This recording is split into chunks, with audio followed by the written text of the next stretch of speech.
coach Tara Shaw, sharing with us the secrets to finding flow and trusting your intuition. Welcome to the Expert Speaker Podcast, Tara. Thanks for having me, Majeed. Tara, how did you become a performance coach? Well, long story short, I hired a business coach for myself actually and fell in love with the process. An opportunity presented itself for kind of like a short-term coaching program. So I hopped into that and yeah, just absolutely fell in love with the process of sitting with somebody and allowing them to find their own power, giving them the space, asking them the questions, and watching them just become so empowered. So, kind of always had this dream of maybe working with professional athletes. So, yeah, it's kind of, I feel like performance is something that doesn't just kind of single out athletes. Actually, how your day goes from when you wake up to when you go to bed is essentially your performance as well. So, I feel like it's all encompassing. Mm-hmm. What's the process you take people through? Well, it really depends on the individual, but essentially we're dropping the veil and we're tapping into what's going on inside. So, what are you feeling versus what are you thinking? What do you want versus what do you think other people want for you? And how do you want to get there versus how do you think you should get there? So the longer that we work together, the better the process becomes because you're really able to build that trust and that relationship. And really, I can start to identify and nuance things, maybe the shift in your body, the tone in your voice, and then dig into that a little bit more. Would you agree, Majid, that a lot of conversations that take place day to day are very surface level? Yes. Yeah. And unfortunately, that's become the norm. Mm-hmm. So I just find that people move through their life very superficial. And once we start to break through that and give people the opportunity to be more authentic, then things just start to roll from there.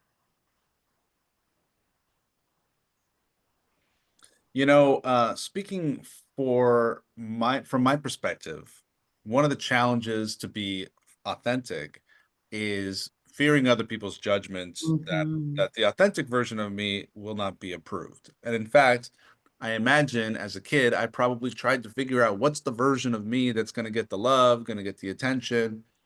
And I think um, in my case, there may be so much trying to act like a certain way with certain people and a different way with other people that I might have a hard time knowing what is the actual, real, authentic me. And so, do you have a method of helping people just get to authentic faster and know that this is the authentic version? Get to authentic faster. I can't say that that's something I can promise because it really is a journey. I would say that I started this journey 7 years ago, and I'm like just getting into the really good stuff now. It doesn't happen overnight. It's not a quick fix. It's something that you become committed to and you just kind of make it a part of your everyday life. And that can change. Who you authentically are doesn't mean that when you find some version of yourself inside that, okay, I found her, him, and off we go. This is who I'm going to carry with me for the rest of my life. It really doesn't work like that at all. We transform and change and shift our beliefs, our identities, our values constantly, right? But the big work is that stuff on the outside. Like I said, dropping that veil, shedding that conditioning, like you mentioned about being a child and, kind of reading the room and pivoting to please the people around you. We hear a lot about people pleasing these days. And again, we might just think high level, like saying yes to everybody around us, but it is so much more than that. It is saying no to ourselves and what's good for us and putting other people first, and then the detriment that comes along with that. Hmm. What's the really good stuff you've been experiencing recently, if you're open to sharing?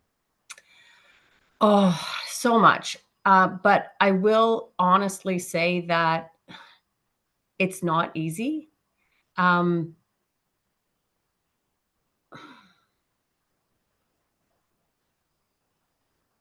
Being able to recognize what's not serving you anymore and make a decision and pivot is very difficult. And we know that because we see people live a life that is sometimes obviously not serving them, right? But it's all they know, so they stay. It's really difficult to make that choice to say no or to walk away, to change the course of your future, knowing that you don't know what the future holds. You might be lonely, right? And so while I've found a lot of gratitude and I don't know, excitement, I would say, courage for making some difficult choices in the last few years, there's always this sense of unknown and fear that comes along with it. Um, but I like to remind myself that I have 2 young girls that are looking at me and watching me, and if I can model this behavior for them now, then who knows what kind of power they might find themselves being comfortable to step into when they grow up. They're watching. Always. Good inspiration to lead yourself. So one of the things that we spoke about in our conversation earlier, Tara, was about how you have developed this skill of trusting Mhm. your own intuition, trusting the pace of things doesn't need to be pushed. And I think of that like flow. I think of that like intuition.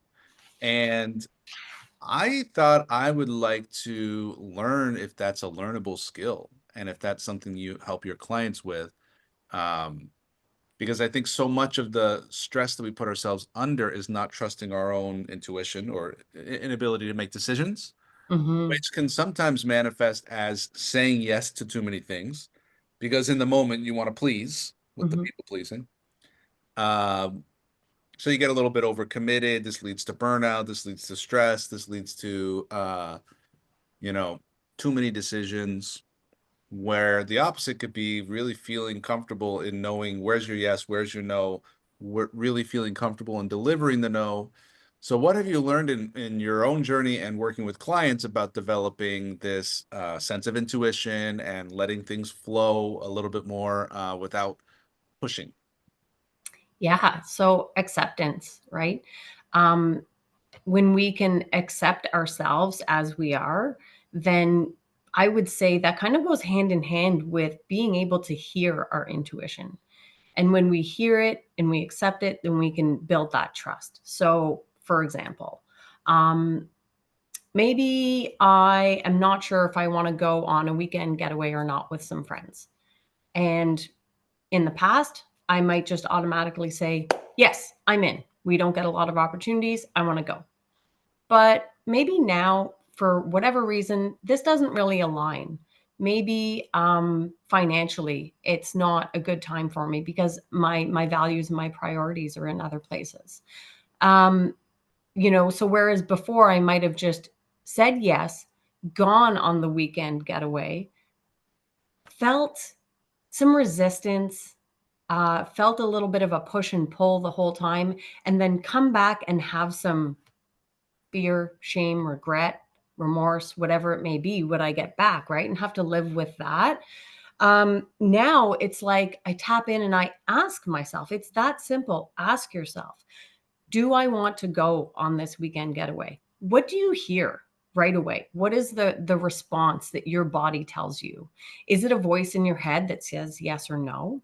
Is it a feeling in your gut that is excited, or is it a feeling in your gut that is tense, or in your chest that is tense and heavy? So it's both somatic and like listening in the mind, but listening in the body, right? And our body often has a lot of ways of speaking to us.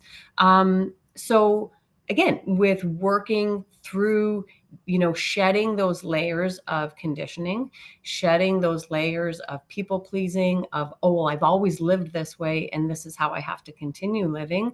We can start to drop that. Then we can tap into, what do I really want? And when that voice says to us, no, you don't want to go, and then you get to work through that process of, okay, how am I going to approach this? And am I confident enough in my own decision to sit in front of my friends or whoever's invited me on a weekend away and say, actually, that doesn't work for me. You guys go ahead, have a great time. I'll catch you next time. You know, But Tara, you have to come. We did it last year and you promised last year, and it's not going to be the same without you. yeah, exactly. You're so right that, society is so quick to like force and push and do whatever. But it, I would have to say whatever I would have to say that is true. I don't want to lie about it, right? So maybe I simply say it's just not feeling good for me right now, or maybe it's financial. I just simply can't make it happen financially. I have my kids. It's important to me that I have my kids this weekend, and we have some plans that I have to go ahead with. I promise, we'll make some time to hang out together soon, or maybe make an alternate plan of a dinner that's close by, that's maybe not so difficult to arrange. So Okay, so I love what you just shared there. Thank you for going into the specific language. I like to get clear on language ahead of time. It makes me feel like I kind of know how to maneuver, or sometimes I kind of overthink what can I say. And you started with that doesn't work for me. I'm not going to make it. Then you went to it doesn't feel good to me, which I respect that. I like that. It's not specifically saying I don't value our friendship enough, mhm.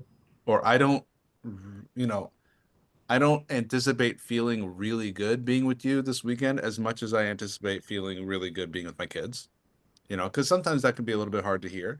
You Mhm. also mentioned that you like to be honest, because some people will say, oh, I just can't because, and they'll make up a false excuse, which I think comes from a good place of not wanting to hurt someone, but being unable to sit with the discomfort of the uncomfortable truth, which is really, I just don't want to go enough to Mhm. actually go. Mhm. Mhm. Even to say I can't go is untrue, because if you really wanted to, you could. You'd figure If you something. really wanted to, you would.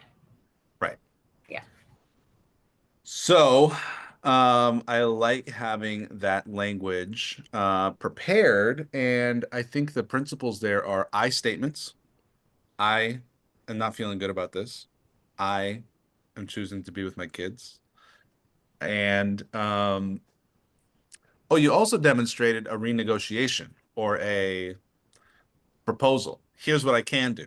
Mhm. Why don't we schedule a time to get together? Why don't we I'll join you at the concert that we have planned in November. I'll be seeing you there, some sort of a renegotiation and commitment to the relationship. Here's what I can do. Great. Yeah, I wrote this book called The Small Business Trap: Why Most Entrepreneurs Work Too Hard, Earn Too Little, and Can't Grow Their Business. And there are sections in the back that give specific language for responding to not doing things and not going to meetings. Because I love that. one of the ways to create more freedom in your life is to say no to requests. Yes. One of my And favorite that books is is, actually a book called Essentialism that goes through all sorts of like a minimalist approach to letting other people's commitments rule your life. And you just said something that really like struck me, because that is basically my main goal right now is freedom, time freedom, right? Not being tied down 40 hours a week, not being tied down to one location, just having freedom to spend my time the way I want to, in a way that I feel is beneficial to my health, mentally, physically, emotionally, spiritually, like all of those things. Unfortunately, it's not the way society has kind of built us and it could take decades, generations even, to change it. But I really truly would love to reach a point in my life where I'm able to find that balance and that freedom. And I feel like trusting my intuition, being authentic and aligned is the best way to get there. Not by lying, not by people pleasing. Well, that's for sure. It's not by lying and it's not by people pleasing. And as much as I love freedom, I have given a lot of thought to what it means to me. To understand a thing is to know what it means, and to practice it requires the understanding. My definition of freedom is the ability to do what I want, when I want, where I want, and with whom I want to. And there's a lot of the word want in that definition. And I do think that most people who are not practicing freedom are likely not clear on what they really want, either because they haven't given it thought, or they don't believe they deserve it, or they don't believe it's not possible. But it starts by taking responsibility for you to know what you really want. And just a simple shift in language, instead of ever saying I have to or I need to, you're saying I choose to or I get to, as a way of programming your own self that I am in choice and I am in gratitude. I'm choosing to go to work because I get to collect this great paycheck because this is something I wanted, and I wanted a job, and I'm happy that I'm choosing it. I'm getting to do this thing that I might have yesterday said I have to go to work. I can't go camping because I have to do this thing. That's being a prisoner in the language. Yeah, absolutely. I think that perspective is a massive, I don't know, fundamental to our life. So, how are you perceiving the situation? How are you choosing to move through what is real for you right now? And what are you choosing to, yeah, essentially prioritize? Um, I going like hand in hand with kind of healing, that conditioning, maybe some past traumas, through your upbringing or whatnot. There's a lot of work that goes into it, and it's kind of like when you open one door and you think, oh yeah, sweet, and you go to close it, whoa, five more doors. Great. And you just keep opening these doors of this process of learning and unlearning about yourself, right? And somebody shared something on social media recently about how they're really doing a lot of like self-healing work, and they're noticing that they're very grounded and they're very open-minded in their thoughts and their perceptions, and they're not running in the red, so to speak. But when they look around, they're noticing that a lot of people that are in their lives are running in the red, very stressed out. And there's a lot to be concerned about these days, right? Or so I hear, anyways. I keep myself maybe under a rock, but perhaps it's this journey that I've been on that's allowed me to bring my focus into what's important, what I have agency over, is keeping me focused in my values and my priorities, not worrying about the noise that's all around me. When I need to worry about it, it'll come knocking on my door. That's basically how I feel about it, right? So it's healthy. Keep, your nervous system in check, keep your cortisol level down. It all is just so intertwined from the inside out. I saw a meme the other day. It made me think, it made me smile, and I shared it. And it said, somewhere right now, there's some poor fool without his cell phone, sitting by a waterfall, completely oblivious to how scared and angry he should be right now about what's going on in the world. Absolutely. Yeah. And it made me laugh. In fact, I went on a canoeing trip with five dudes last summer.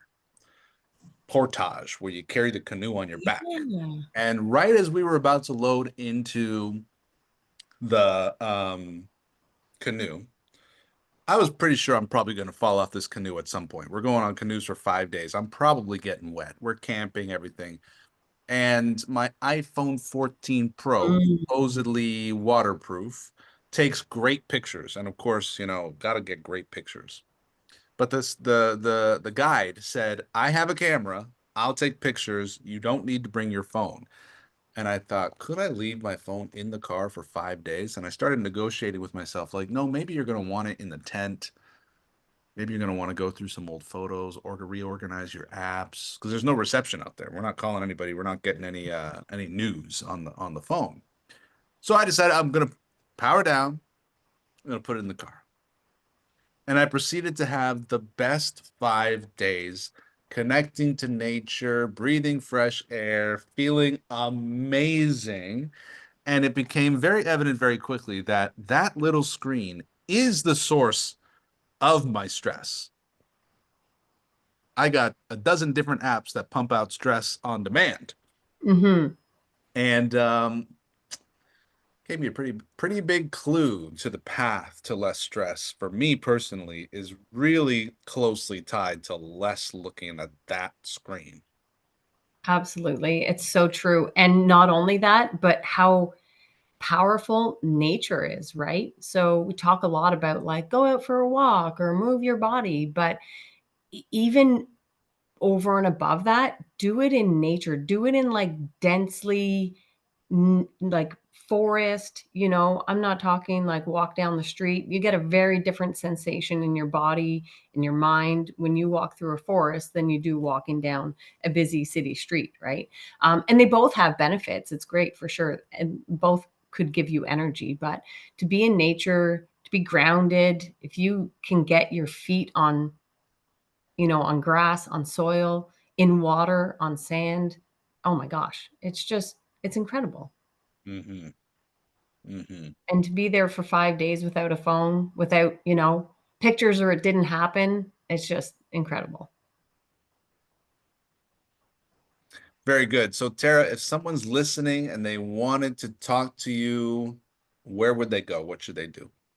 I'm fairly active on Instagram, so at loosegrip.coaching. I have a website, www.loosegripathletics.com, and via email, info@loosegripathletics.ca. And what is the problem that your clients tend to be suffering with the most that they come to you and you're really good at fixing? I would say an overarching unhappiness with life, Hmm. dissatisfaction, lack of sense of self, lack of purpose. Not to be a naysayer, but these long, dark winter days, it's tough out there, you know? I went to Guatemala for 5 weeks in the middle of January, and I got off that plane and I had bare feet and took my shirt off and got the sun, and it changes the mood real fast. So, do you have any recommendations for the Canadians here who don't get out during the winter? How do you keep the mood up when it's cold and dark? Yeah, that's a really good question. And I feel like it was the topic of conversation a lot the last few months. Hmm. People that, I've known my whole life, people that I've known for decades, really coming out and being like, this is awful. I hate winter, or winter is so long. And I mean, I can't force you to enjoy something, but I really can encourage you to give something a try. You might have your mindset on how you feel about something. But my question to you is, when was the last time you tried? When was the last time you tried to make friends with winter? And how did you go about that? Were you really properly equipped? Did you dress according to the weather so that you wouldn't have frozen toes after 5 minutes? Because if you're properly dressed, that doesn't really happen. If you're moving around outside, that doesn't really happen. There's an abundance of winter activities that we can do in our area, let alone wherever else in the world there's cold weather. Um, And it could be as simple as snowshoeing, and it could be as complex as snowboarding. But from one to the other, there's a lot that winter can offer you. So even if it's just a walk outside, I always encourage people, dress yourself really warm and just go out and get 10 minutes of fresh air. Fresh air, absolutely great. If you can get sunlight first thing in the morning, perfect. That's wonderful too. Um, Rest. Let it be okay that you rest for a couple of months. How long are the days when the time changes and the summer comes? Even right now, it's 7:30 and it's still bright out, and I'm like, okay, I'm kind of done with this day. I just want to put my pajamas on now.